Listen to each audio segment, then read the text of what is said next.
Web Marketing That Works podcast, episode 144. Today's guest is actually me. It's a solo show, and today I'm answering a question from one of our listeners, Aditha Murali.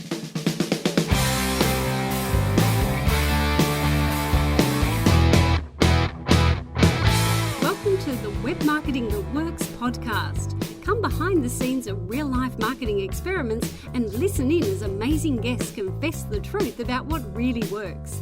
Now, here are your hosts, Adam Franklin and Toby Jenkins. My name's Adam Franklin, and you are listening to the Web Marketing That Works podcast. This is the show for people like you and like me who love marketing on the web. I'm going to take you behind the scenes of real-life marketing experiments and reveal the truth about what really works. This show is brought to you by the book that Toby Jenkins and I wrote. It's called Web Marketing That Works, and there's a bonus for you for listening to the show, and that is the bonus 33 marketing templates. You can get your hands on those if you haven't already over at bluewiremedia.com.au/book. Okay, so today's show, normally we have a special guest, but today is actually a solo show. Today I'm going to answer a question from one of our loyal listeners, Aditha Murali, who is a content marketer at TechWise, and he asked me to address the question. I'm all about content marketing, and I'd love to see some episodes on how to scale influencer outreach in the non-spammy way. Okay, so Aditha, this episode is for you and for everybody else in the influencer outreach game. Now, firstly, I must just say that you do it really well, because I have been a part of one of your guest roundup posts and I've seen the other people that you've reached out to. So firstly, let me just give you a pat on the back and say you're doing it in a really effective way. But I'd also like to just share some of my own lessons, not only reaching out to people, but also having people reach out to me. And I'll share with you some of the things that work and some of the things that don't work. So, of course, the whole idea behind influencer outreach is that you want to be building relationships with people who I guess you'd call influencers, typically people with a bit of an audience and a following and some sort of influence in the marketplace. So in this particular instance, we'll talk more about the online marketing world because that's the world that I live in. But of course, if you're listening to this show and you're in the mortgage broking space or the real estate industry, then of course the same rules apply, but you would just be connecting with different types of people. So let's look at the three different stages and also how we can scale this. So one of the interesting things about scaling influencer outreach is that so much of it depends on that personal relationship and that individual outreach process that a lot of it can't be scaled per se. Now I'm going to share with you the stuff that can be outsourced and scaled, but a lot of it does depend on the one-on-one relationship. Okay, so let's begin. So there's what you do before you actually reach out to somebody. Now, I do have a template on this. It's called the Influencer Outreach Template. It's got like an email script and a 10-step process to follow. Just do a Google for Influencer Outreach Template and you'll find that on Google. But what basically I like to do is to identify who the actual influencers are in my industry. And I've been doing this for years and years and years now. So basically, when I stumble across somebody, whether it's through a tweet, whether I'm reading their, say, a blog article or a guest post, or somebody's done an expert roundup list post, if there's somebody on those lists or in those articles that appeals to me, then what I'll do is I'll make a note of their name and I'll drop it into an Excel spreadsheet or realistically a Google Sheet, but depends on which you use. So I gradually just keep this big record of all the people that I like the sound of, who seem to be involved in my industry, and whose material actually resonates with me. Because you don't want to be building a whole relationship with influencers if you don't actually like what they stand for or they're not aligned with your way of doing business. So basically what I do is I begin a spreadsheet, I get all of their names in there and I just add to it as we go. Then there's a whole other process of finding out what we can about these people. So this is where a virtual assistant can help. So you don't actually need to do all of this yourself. But once you've got the name in there, if you're then sharing that spreadsheet or that Google sheet with your VA, then your VA can actually be populating this all with all the other information. So say you write down somebody's name. For example, Jay Bear is somebody that I had on my list many years ago. What I would then get my virtual assistant to do is to then find out the name of the company that he works for, which is Convince and Convert. I'd then get them to populate his Twitter handle and his LinkedIn address and his Facebook page and his blog. And I would also subscribe to his mailing list. So that information can be done by a virtual assistant. And then what I would do is I would then look through his Twitter.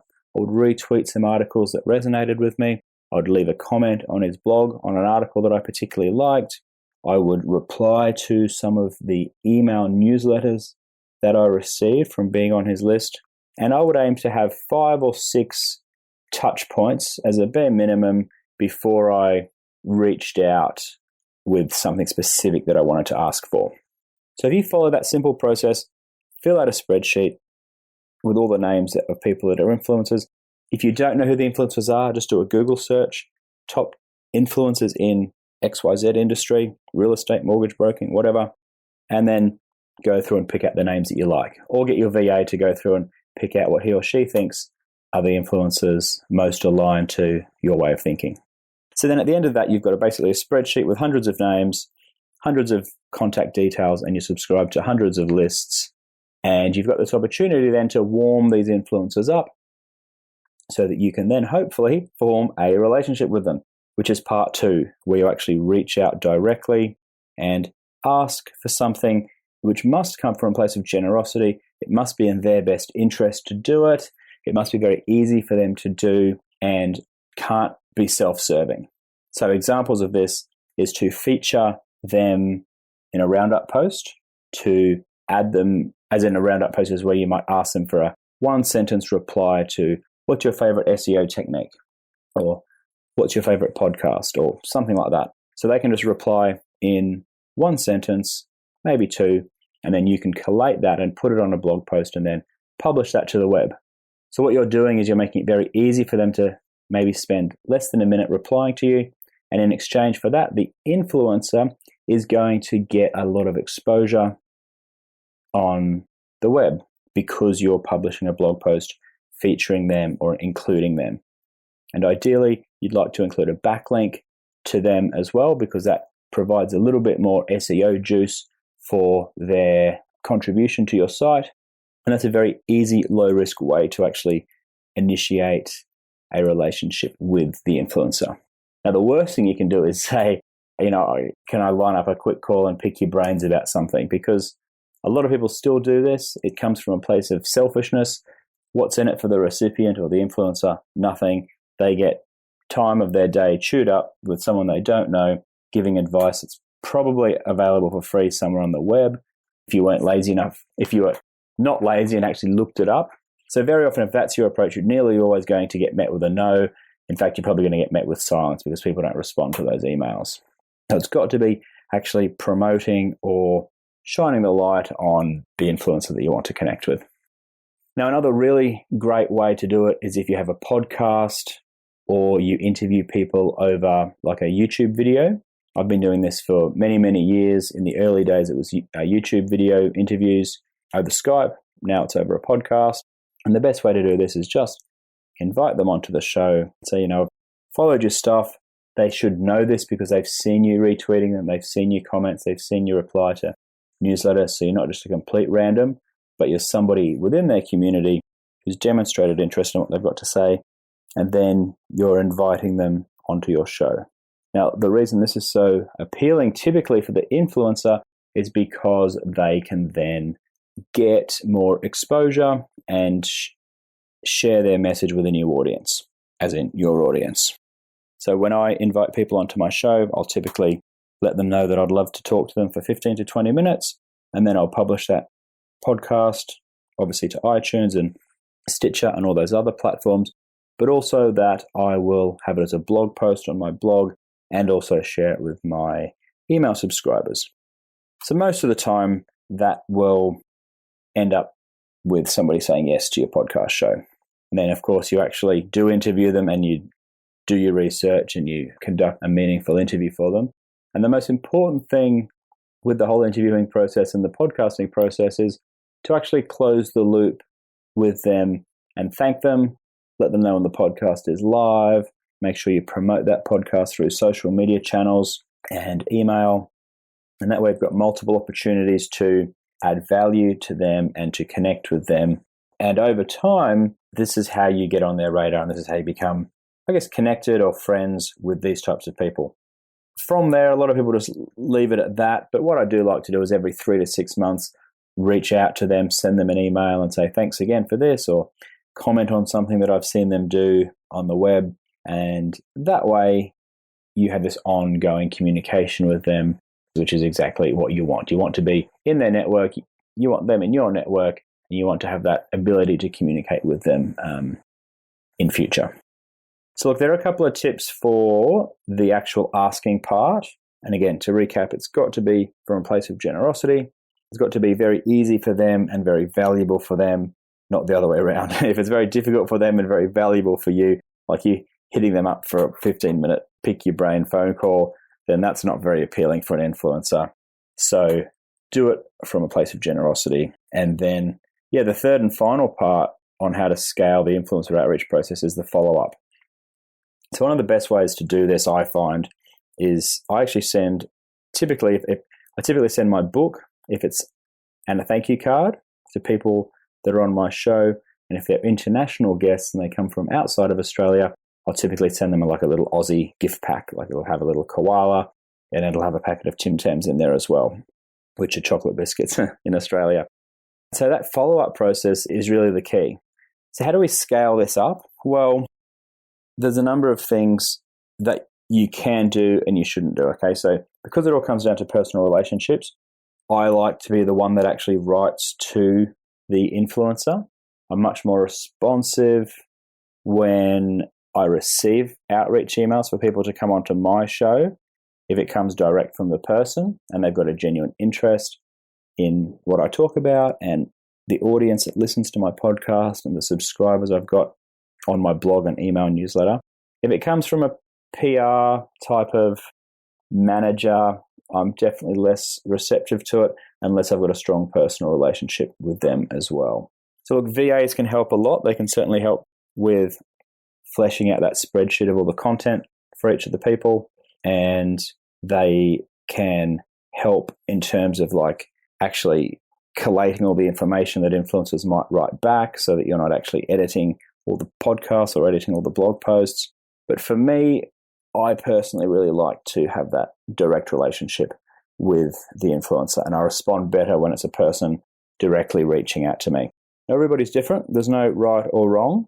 But another good thing to do in terms of scaling is to have your VA maybe help get the contact information for that influencer. Now, very often it's going to be quite easy to find their email address because they want people to contact them. They've got an email subscription. They've got an email newsletter.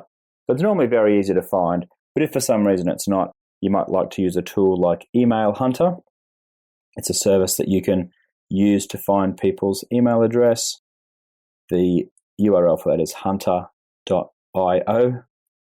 and you can find people's email addresses using that service. Okay, so they are my tips on how to scale influencer outreach in a non-spammy way. But if you want to find out other people who do it really well also, Tor Refsland. He is a master at it. He's reached out to me on a number of occasions. He's featured me in different blog posts. And if you look through the network that he's built and the number of blogs he's been featured on or written for, it really is pretty incredible. Now, his website is timemanagementchef.com, and he's written some cracking blog posts.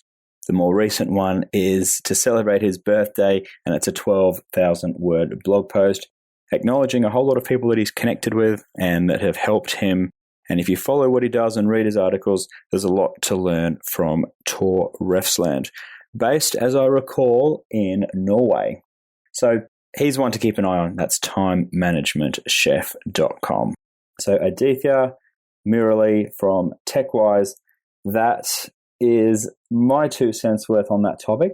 I hope you found that valuable, and thanks again for featuring me in one of your blog roundup posts of the podcast that you listen to. I was thrilled when you asked me a question to cover on my show, and if you're interested in this, then I'm sure many of our other listeners are too. So I'd love to hear what your thoughts are in terms of other questions you'd like to have me answer. So if you're listening to the show, feel free to drop me a line, adam.franklin@bluewiremedia.com.au.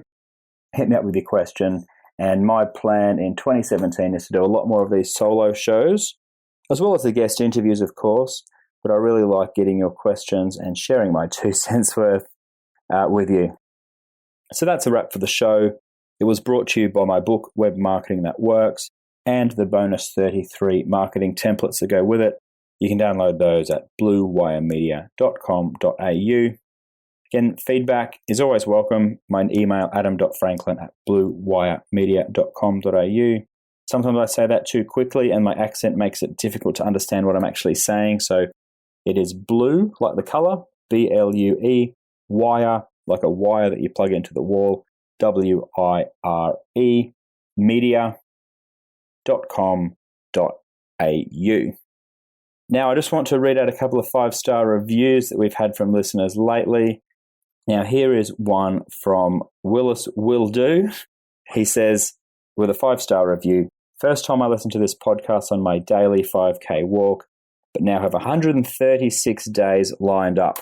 Episode 137 with David Jennings was excellent and finally explained SEO to me in a clear, succinct fashion. Excellent Australian content done in a professional manner. Thanks, Willis Will Do. That was fantastic to get your 5-star review.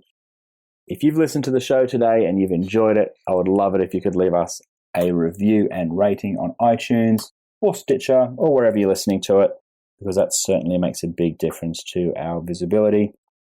And it also helps us get good quality guests on the show. So with that, I hope you have a Merry Christmas and a Happy New Year, and I look forward to sharing more podcasts with you very, very soon.